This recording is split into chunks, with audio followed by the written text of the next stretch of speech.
আসসালামু আলাইকুম রহমতুল্লাহি বারাকাতুহু। বিসমিল্লাহির রহমানির রহিম। একটি কাজ দেখাবো। এই কাজটা হচ্ছিল সাবমার্সিবল পাম্পের কিছু কাজ।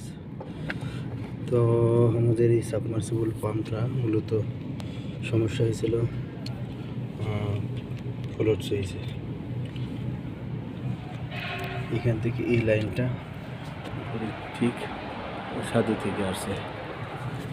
তো এটা খারাপ হয়ে গেছিলো, আমরা চেঞ্জ করে দিয়েছি।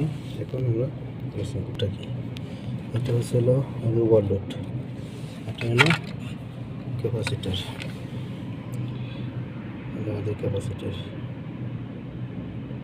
30 ক্যাপাসিটার, রানিং ক্যাপাসিটার। এগুলো আমাদের বন্ধুস্থ। এখানে একটা সুইচ আছে,